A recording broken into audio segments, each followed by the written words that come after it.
La disparition.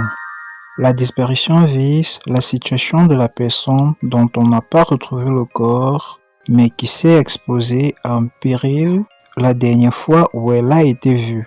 Normalement, ce péril provoque la mort. Seulement, la non-représentation du cadavre interdit de conclure avec certitude au décès.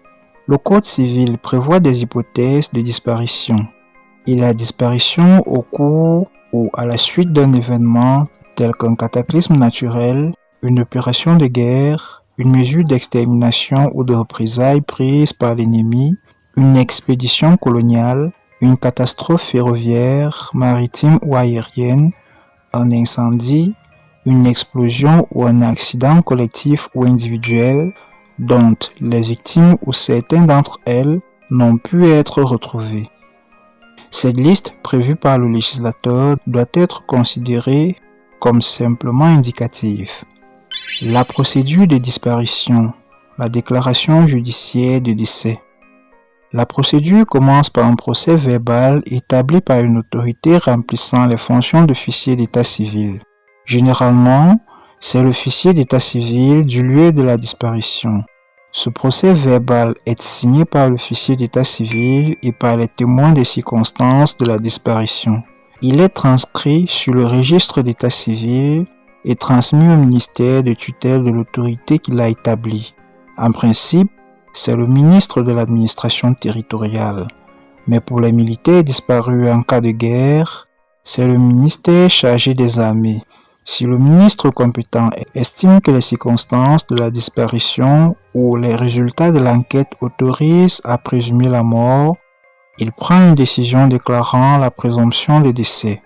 Il la transmet au procureur général qui doit saisir d'office le tribunal afin que le décès soit déclaré. Les parties privées disposent également du droit de poursuivre la déclaration judiciaire du décès. Leur requête est communiquée pour avis au ministre compétent à la demande du ministère public. Entre le moment de la disparition et celui de la déclaration du décès, les intérêts du disparu sont protégés comme en matière de présomption d'absence. L'affaire est instruite et jugée en chambre de conseil. Le tribunal peut même ordonner une enquête complémentaire sur les circonstances de la disparition ou du décès du présumé disparu. Le tribunal déclare le décès et en fixe la date compte tenu des circonstances de la cause et à défaut au jour de la disparition. Lorsque plusieurs personnes auront disparu au cours d'un même événement, les décès pourront être déclarés par un jugement collectif. Les effets de la disparition. Lorsque le jugement déclaratif de décès est rendu, le disparu est considéré comme mort.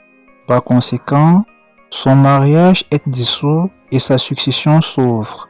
Malgré la grande probabilité de la mort, la réapparition du disparu est toujours possible. Si le disparu réapparaît, il ou le ministère public ou tout intéressé pourra poursuivre l'annulation du jugement déclaratif de décès. Son retour ne fait pas tomber de plano le jugement. Il recouvre ses biens dans l'état où ils sont ainsi que le prix de ceux qui ont été aliénés et les biens acquis en remploi. Le régime matrimonial auquel le jugement déclaratif de décès avait mis fin reprendrait son cours. Toutefois, son rétablissement ne peut porter atteinte aux droits acquis par des personnes autres que le conjoint, les héritiers dont l'acquisition est subordonnée au décès du disparu.